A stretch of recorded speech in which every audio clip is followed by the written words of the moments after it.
वराह उपनिषद, प्रस्तुतकर्ता स्वयं प्रकाश शर्मा। दूसरा भाग। वराह उपनिषद के इस दूसरे भाग में दूसरे अध्याय के श्लोक नंबर 1 से श्लोक नंबर 42 है, जिसमें वराह रूप भगवान ऋभु के आग्रह पर उसे ब्रह्म की परम विद्या के बारे बताना आरंभ करते हैं। उपनिषद। महान ऋभु ने फिर वराह रूप भगवान को संबोधित किया। भगवान, कृपया मुझे ब्रह्म ज्ञान की जो परम विद्या है, उस परम विद्या की दीक्षा दीजिए। ऋभु द्वारा इस तरह आग्रह किए जाने पर अपने भक्तों के सभी दुख कष्टों को दूर करने वाले भगवान ने उससे कहा, ऋभु, अपने वर्ण तथा अपने आश्रमों का सही तरह से निर्वहन करने से, धार्मिक तपस्याएं करने से तथा गुरु की सही तथा अच्छी तरह से सेवा करने से व्यक्ति में वैराग्य इत्यादि गुण उभरते हैं। इन गुणों के कारण व्यक्ति में शाश्वत ब्रह्म और बाकी सब कुछ जो ब्रह्म नहीं है, उनमें भेद करने की क्षमता आ जाती है और इससे व्यक्ति में इस जगत तथा अन्य सभी जगतों के भोगों के प्रति उदासीनता हो जाती है। साम, दाम इत्यादि 6 गुणों को प्राप्त करना और मुक्ति के लिए उत्कट अभिलाषा, व्यक्ति को इनका अभ्यास करना चाहिए। अपनी इंद्रियों को अपने वश में करो और सब वस्तुओं में जो मेरी की भावना है, मेरी की उस भावना को तुम त्याग दो। तब अपनी इंद्रियों को अपने वश में करके और सब वस्तुओं में मेरी की भावना को त्याग कर तुम तो अपनी मैं की जो चेतना है, मैं की उस चेतना को तुम मुझ में रख दो। यानी तुम अपनी पहचान मुझसे कर लो, मैं जो चैतन्य साक्षी हूं। मानव जन्म मिलना बहुत कठिन है, उससे अधिक कठिन है पुरुष के रूप में पैदा होना, और उससे भी अधिक कठिन है एक ब्राह्मण के रूप में पैदा होना। तब यह सब होने के बावजूद भी यदि कोई व्यक्ति वेदांत के सुनने इत्यादि से भी सभी वर्णों तथा आश्रमों से परे जो सर्वव्यापी ब्रह्म है, जो उस ब्रह्म की सही प्रकृति जो है सच्चित आनंद, जो उस ब्रह्म की सही प्रकृति को नहीं जानता, वह तो मूर्ख है। और ऐसे मूर्ख को मोक्ष कब प्राप्त हो सकता है? ऐसे मूर्ख को तो मोक्ष कभी भी प्राप्त हो नहीं सकता। केवल मैं अकेला ही खुशी हूं और कोई नहीं है। यदि कोई कहता है कि कोई दूसरा है, तो वह खुशी नहीं है। मेरे सिवा प्रेम जैसी कोई वस्तु नहीं है। जो प्रेम मेरे कारण है, वह मेरे लिए स्वाभाविक नहीं है। और क्योंकि मैं प्रेम का परम आधार हूँ, इसलिए जो कुछ मैं नहीं हूँ, वह सब कुछ तो है ही नहीं। यह कहते हुए जिसे सब लोग चाहते हैं कि मैं भी ऐसा ही बन जाऊं, वह तो सर्वव्यापी मैं ही हूं। जो प्रकाश नहीं है, वह उस आत्मा को कैसे प्रभावित कर सकता है जो स्वयं चमकती हो? और जो वही प्रकाश है जिससे ये शब्द जन्मे हैं, मैं प्रकाश नहीं हूं। मेरा तो यह दृढ़ निश्चय है कि जो कोई भी निश्चित तौर से उस स्वयं प्रकाशित आत्मा को, जिस आत्मा का स्वयं कोई आधार नहीं है, जिस पर वह टिकी हुई हो, जो कोई भी उस आत्मा को जानता है, वह तो विज्ञान का व्यक्ति है, वह तो ज्ञानी व्यक्ति है। ब्रह्मांड, जीव, ईश्वर, माया तथा अन्य, ये सभी तो असल में अस्तित्व नहीं रखते। जो अस्तित्व रखता है, वह तो केवल और केवल मेरी परिपूर्ण आत्मा है। मुझ में उनकी विशेषताएं नहीं हैं, मुझ में उनके गुण नहीं हैं। कर्म की धर्म तथा अन्य विशेषताएं होती हैं, तथा कर्म तो अंधकार तथा अज्ञानता के रूप का होता है। वह कर्म मुझ स्वयं देदीप्यमान आत्मा को छूने तक की काबिलियत या क्षमता नहीं रखता, और ना ही वह कर्म मुझ आत्मा को किसी भी तरह से प्रभावित करने की क्षमता रखता है। जो कोई भी वेदांत के प्रमाण के माध्यम से इस दिखने वाले ब्रह्मांड को परम आधार प्रकाश के रूप में देखता है, उसे तो मोक्ष तुरंत मिल जाता है। जब व्यक्ति के मन में वह ज्ञान दृढ़ता से उठता है, जिस ज्ञान से इस विचार को नकार दिया जाता है कि शरीर आत्मा है, जैसे कि उसे यह सोचने से पहले था कि शरीर आत्मा है, तब ऐसे व्यक्ति को मोक्ष की इच्छा न होते हुए भी मोक्ष मिल जाता है। इसलिए जो व्यक्ति उस ब्रह्म के आनंद का सदा मज़ा लेता रहता है, जिस ब्रह्म के गुण सत्य चित्त आनंद है, और जो ब्रह्म अज्ञान से अलग है, उस व्यक्ति को कर्म कैसे बांध सकता है? उस व्यक्ति को तो कर्म कभी भी बांध नहीं सकता। जिन लोगों की आध्यात्मिक आंखें हैं, वे लोग ब्रह्म को देखते हैं। जो ब्रह्म तीनों अवस्थाओं का साक्षी है, जिस ब्रह्म की विशेषताएं हैं अस्तित्वमान होना, बुद्धिमत्ता तथा आनंद, और जो ब्रह्म शब्द त्वम तथा शब्द अहम का अंतर्निहित मतलब है, तथा जो ब्रह्म सभी प्रकार के दाग धब्बों से अनछुआ रहता है। जिस प्रकार एक अंधा व्यक्ति चमकते हुए सूर्य को देख नहीं पाता, ठीक उसी प्रकार एक अज्ञानी व्यक्ति भी ब्रह्म को देख नहीं पाता। प्रज्ञा अकेली ही ब्रह्म है। ब्रह्म के गुण सत्य तथा प्रज्ञा है। ब्रह्म को इस प्रकार अच्छी तरह से जान लेने से व्यक्ति अमर बन जाता है। जो व्यक्ति अपने ही आत्मा को ब्रह्म जानता है, जो ब्रह्म आनंद है, जो ब्रह्म बिना द्वैत तथा बिना गुणों के है, और जो ब्रह्म सत्य तथा पूर्ण चेतना है, उस व्यक्ति को तो किसी से भी डर नहीं लगता।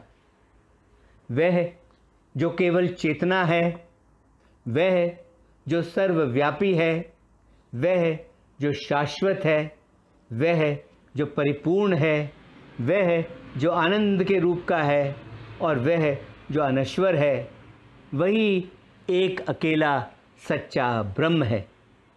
ब्रह्मज्ञानी की तो पक्की धारणा है कि ब्रह्म के अलावा और कुछ नहीं है। जिस प्रकार एक अंधे व्यक्ति को जगत अंधकार दिखता है, ठीक उसी प्रकार एक अच्छे आंखों वाले व्यक्ति को जगत उज्जवल दिखता है।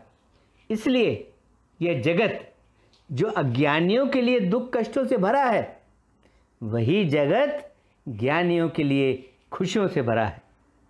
वराह रूप मुझ में, जो कि अनंत हूँ और जो पूर्ण चेतना का आनंद हूँ, यदि मुझ में अद्वैत की अवधारणा है, तो फिर बंधन कहाँ है?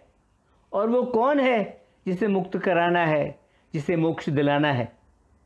जो भी शरीरधारी वस्तुएं हैं, उन सभी वस्तुओं की जो सही प्रकृति है, वह तो सदा पूर्ण चेतना है। जिस प्रकार एक घड़ा जो आँखों को दिखता है लेकिन जो असल में अस्तित्व नहीं रखता, ठीक उसी प्रकार शरीर और उसकी राशियाँ भी असल में अस्तित्व नहीं रखती। जो भी चल या अचल जगत हैं, जो आत्मा से अलग दिखते हैं, उन सभी जगतों को भी आत्मा जानते हुए तुम उन पर यह सोचकर ध्यान लगाओ कि मैं वो आत्मा हूँ। ऐसा व्यक्ति तब अपनी सही आत्मा का मज़ा लेता है, आनंद लेता है। अपनी आत्मा के अलावा आनंद लेने के लिए, मज़ा लेने के लिए कोई और है ही नहीं। यदि कोई भी वस्तु अस्तित्वमान है, तब केवल ब्रह्म अकेले की ही यह विशेषता है, ब्रह्म अकेले का ही यह गुण है। जो व्यक्ति ब्रह्म ज्ञान में पूर्ण है वह तो स्थापित ब्रह्मांड को देखते हुए भी इसे अपने ही आत्मा के अलावा किसी अन्य के रूप में देखता ही नहीं। मेरे रूप को साफ और स्पष्ट तौर से समझ लेने से व्यक्ति कर्म के जाल में कभी भी फंसता नहीं। जो व्यक्ति अपने ही अनुभव से ब्रह्मांड और ब्रह्म इस सब कुछ को जो बिना शरीर के है, जो बिना ज्ञान इंद्रियों के है, जो सब कुछ का सर्व साक्षी है, जो एक अकेला तात्विक विज्ञान है, जो निचली या जीवात्मा के विपरीत आनंदमय आत्मा है और जो स्वयं देदीप्यमान है, जो व्यक्ति उस सब कुछ को अपनी ही सही प्रकृति जान लेता है, वह तो निडर व्यक्ति है। उस व्यक्ति को तो मुझ भगवान ही जानो। हे रिभु, तुम भी वह भगवान बन जाओ। इसके बाद जगत का कोई भी अनुभव नहीं होगा। इसके बाद अपनी ही सही प्रकृति को अनुभव करने का ज्ञान सदा रहेगा। जिस व्यक्ति ने अपनी आत्मा को पूर्ण रूप से जान लिया है उसके लिए ना तो बंधन है और ना ही उसके लिए मोक्ष है। जो कोई भी अपने वास्तविक रूप में ज्ञान के माध्यम से उस भगवान पर, जो भगवान सब कुछ के साक्षी के रूप में नाच रहा है, जो कोई भी उस भगवान पर केवल एक मुहूर्त के लिए भी या केवल 48 मिनट के लिए भी ध्यान लगाता है, वह तो सभी बंधनों से मुक्त हो जाता है। दंडवत प्रणाम। मैं जो सभी तत्वों में हूँ, जो चिद आत्मा हूँ, यानी जो ज्ञान की प्रकृति वाली आत्मा हूँ, जो शाश्वत और स्वतंत्र हूँ और जो प्रज्ञा आत्मा हूँ, मुझे दंडवत प्रणाम। हे देवता, तुम तो मैं भगवान हो, मैं तुम हूँ। तुम्हारे और मेरे लिए, हम दोनों के लिए दंडवत प्रणाम। हम जो अनंत हैं और जो चिद आत्मा है, मैं परम ईश्वर और तुम कल्याणमय प्रकृति वाले शिव। मैं क्या करूं? मैं कहाँ जाऊं? मैं किसे अस्वीकार करूं? कुछ भी तो नहीं, क्योंकि यह जो ब्रह्मांड है, यह ब्रह्मांड तो मेरे द्वारा प्रलय के जो जल हैं उन सभी जलों द्वारा भरा हुआ है। जो कोई भी बाहरी के प्रति अपना प्यार और लगाव त्याग देता है, जो भीतरी के प्रति अपना प्यार और लगाव त्याग देता है, तथा जो शरीर के प्रति अपना प्यार और लगाव त्याग देता है, और इस प्रकार जो सभी संदर्भों और सभी संबंधों को छोड़ देता है, वह तो मुझ में विलीन हो जाता है। इसमें ज़रा भी संदेह नहीं है। जो परमहंस सन्यासी इस जगत में रहते हुए भी मानव जन समूह से इस प्रकार दूर बचकर रहता है, जैसे कि वह सांप से दूर बचकर रहता है, जो सुंदर नारी को एक जिंदा लाश समझता है, जो अंतहीन कामुक वस्तुओं को विष समझता है, और जिसने अपना सारा जुनून और सारा जोश त्याग दिया है, और जो सभी वस्तुओं के प्रति उदासीन रहता है, वह तो और कोई नहीं है, बल्कि वह तो वासुदेव ही है। यानी वह तो और कोई नहीं है, वह तो स्वयं मैं भगवान ही हूँ। यही सत्य है। इस सत्य के अलावा और कुछ नहीं है। अब जो कुछ मैंने तुम्हें कहा है वह तो केवल सत्य ही है। मैं ब्रह्म हूँ जो सत्य है। मुझ ब्रह्म, मुझ सत्य के अलावा और कुछ नहीं है। यह जो शब्द उपवास है, इसका शाब्दिक या वास्तविक मतलब है निकट निवास करना, लेकिन उपवास का जो सही मतलब है वह तो है जीव आत्मा का परमात्मा के निकट निवास करना, या जीवात्मा और परमात्मा का योग या मिलन। उपवास का जो आमतौर पर मतलब जगत में समझा जाता है वह है धार्मिक रूप से व्रत रखना, जिन व्रतों से शरीर को दुर्बल किया जाता है। यह उपवास का सही मतलब नहीं है। एक अज्ञानी के लिए केवल शरीर के सूख जाने से उससे क्या लाभ हो सकता है? यदि हम सांप के बिल के इर्द गिर्द डंडा मारते रहेंगे तो ऐसा करने से क्या हम कह सकते हैं कि हमने उस बिल में रहने वाले बड़े सांप को मार दिया है? हरगिज़ नहीं। जब व्यक्ति सैद्धांतिक रूप से यह जान जाता है कि ब्रह्म है, तब कहा जाता है कि उसे परोक्ष या अप्रत्यक्ष ज्ञान प्राप्त हो गया है।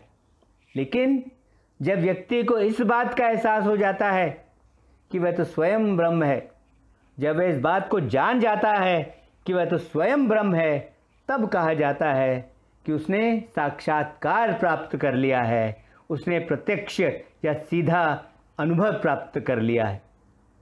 जब कोई योगी अपने ही आत्मा को परम या पूर्ण जान लेता है, तब वह जीवन मुक्त हो जाता है।